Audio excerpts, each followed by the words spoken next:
বন্ধুরা, আজকে আমি আবার চলে এসেছি একটা নতুন রেসিপি নিয়ে। তো আজ বানাবো চিলি সয়াবিন। তো তার জন্য আমাদের কি কি জিনিস লাগবে চলো দেখে নিই। এখানে আমাদের সয়াবিন রাখা আছে সিদ্ধ করে, আর এই যে আমাদের পেঁয়াজ, ক্যাপসিকাম, ধনেপাতা, এখানে হচ্ছে নুন, কর্নফ্লাওয়ার,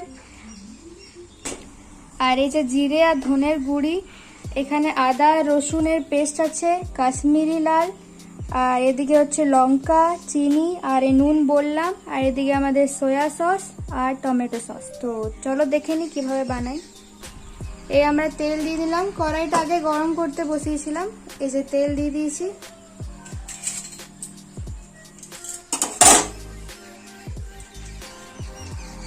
এরপরে আমাদের সিদ্ধ করে রাখা যে সয়াবিনটা ওটা দিয়ে দিচ্ছি।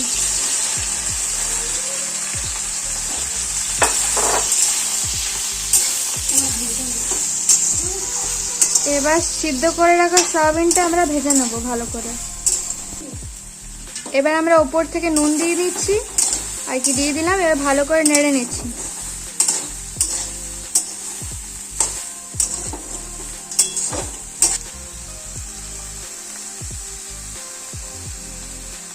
নামিয়ে নেব।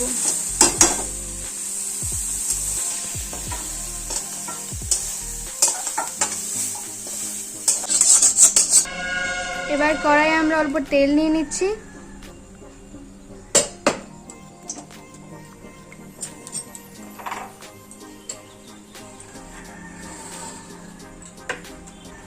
তেলটা গরম হয়ে গেলে আমাদের যে পেঁয়াজ আছে ওটা দিয়ে দেবো।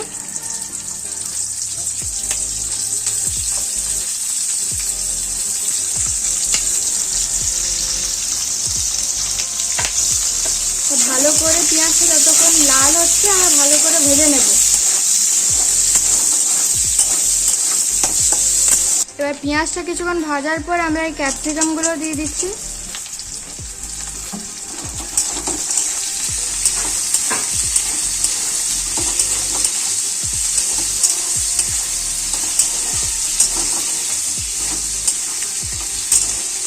এবার উপর থেকে আমরা স্বাদ অনুসার চিনি দিয়ে দেবো।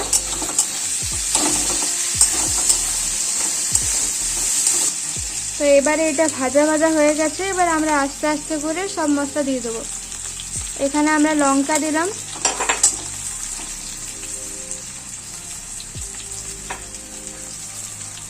এরপর ধনে পাতা দিয়ে দিচ্ছি।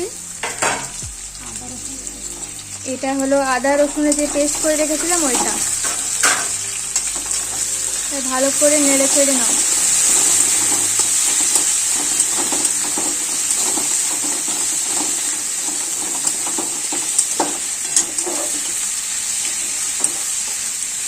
যতক্ষণ এটা নাড়ছি ততক্ষণ তোমরা লাইক শেয়ার সাবস্ক্রাইব করতে ভুলো না, আর বেল আইকনটিও প্রেস করে দিও। আর এখানে আমরা নুন দিয়ে নিচ্ছি। এটা হচ্ছে জিরে আর মেথির ওই গুঁড়োটা।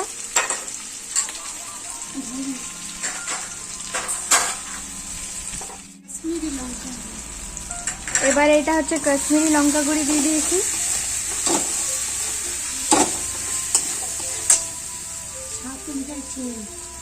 এবার স্বাদ অনুযায়ী চিনি দিয়ে দিচ্ছি।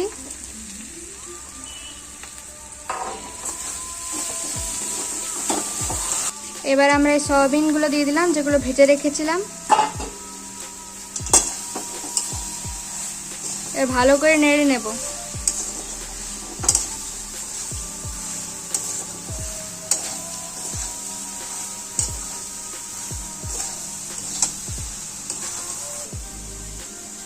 এখানে এটা হচ্ছে কর্নফ্লাওয়ার, যেটা আমরা জলে গুলে দেব। এটা ভালো করে আমরা গুলে নেব জলের সঙ্গে।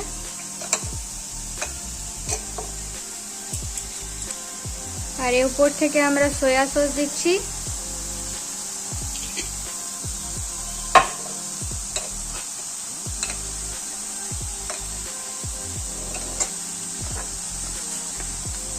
আর এই যে আমাদের কেচাপ আমরা দিয়ে দিচ্ছি।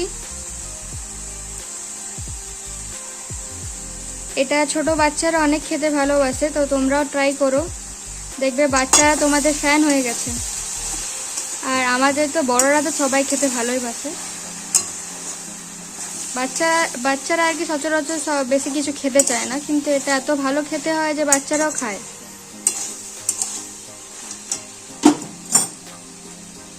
এবার যেটা আমরা বানালাম ওটা দিয়ে দেবো কর্নফ্লাওয়ার আর সয়া সসের। এবার ভালো করে নেড়ে নেবো। দেখতেই পাচ্ছ একদম হোটেলের মতো হয়েছে।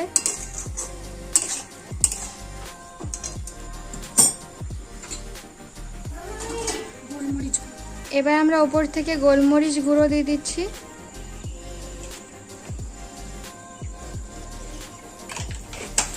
এবার এটাকে ভালো করে নেড়ে ছেড়ে 2 থেকে 5 মিনিট আমরা একটু ফুটোতে দেব। এখানে আমাদের চিলি সয়াবিন রেডি। দেখতেই পাচ্ছ কত ডেলিশিয়াস লাগছে। তোমরা অবশ্যই ঘরে ট্রাই করো। এবার আমরা আর কি এটাকে তুলে নেব।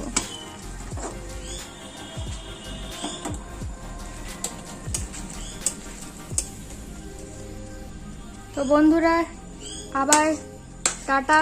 আবার কোনো নতুন ভিডিও নিয়ে তোমাদের সঙ্গে দেখা হবে। তো স্টে টিউন, দেখতে থাকো নতুন কোনো রেসিপির জন্য। আর এটা অবশ্যই ঘরে ট্রাই করো।